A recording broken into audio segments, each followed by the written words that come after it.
focus on the good and the bad, but we'll start with the bad first here. So the governor has already covered a lot of these items, but I like to emphasize and kind of reiterate some of these things.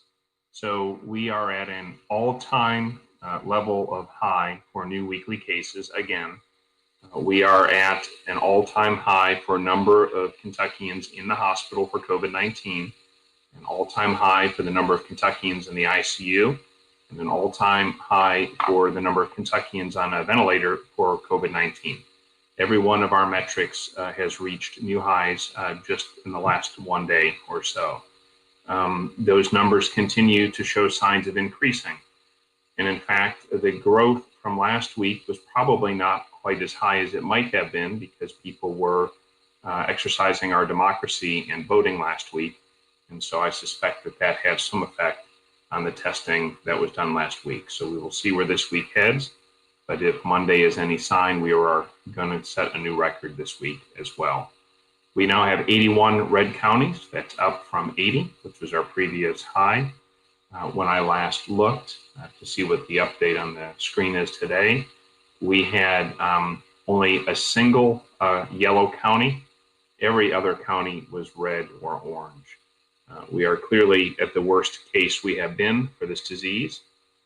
I have told folks that scientific data seem to suggest as many as 10% of people who have COVID-19 could have sustained or protracted recoveries. It turns out that perhaps the number is more than 20%, is what I heard reported more recently by Dr. Fauci during an interview. I think that we don't know the long-term consequences of this illness, and I think we will soon find out here in Kentucky because in the beginning, when we didn't know people who were affected by this illness, that will change very quickly, very shortly. Everybody will know people who were affected by this illness. Just to put this in context, it took us almost 15 weeks, the first 15 weeks of this pandemic in Kentucky, just to get to the number of cases we had last week alone. So you're talking about 3.5 to 4 months worth of time it took. When we started this on March 6th, we were all the way into the middle of June before we would have had the same number of cases that we had in just 1 week alone last week.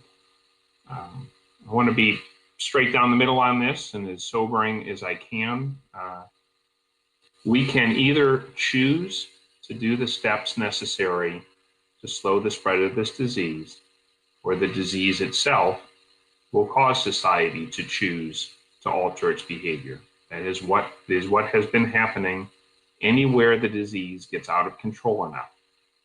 People start to have folks in their own household, their own family, their own circle of friends who get infected.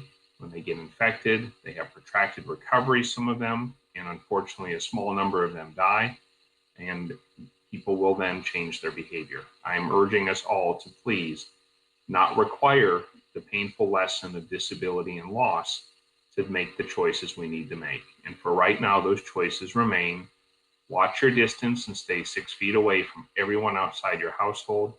Wear a mask at all times whenever you are around other people. Wash or sanitize your hands frequently. Stay home if you are sick. Do not go out in public, to school, to work, or anywhere else if you are sick.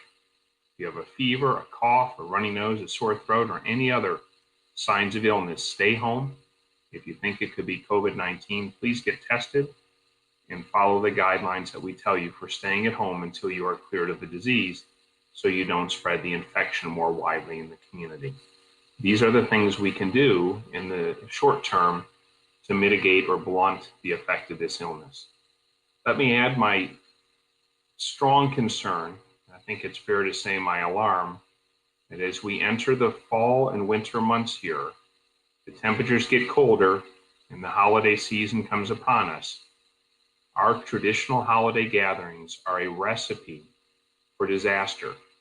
If we put, like I do in my own family and extended relatives, you put 50 people in a small space, put food in front of them, take off your masks, laugh and drink, socialize and sing. and do all those things, that is exactly how coronavirus will spread like wildfire. So I would add my voice to the concern of other health officials around the nation and public health experts and say that I am very worried that what we are in for in the next 2 to 3 months could be really quite alarming, because we are about to do things, I fear, that will supercharge this pandemic and make it go thermonuclear. So I urge you all to please help us to get through this with the least harm possible. 2020 has been a mess. I'm more optimistic for 2021, but we first got to get through the tail end of 2020 without causing ourselves really dire harm.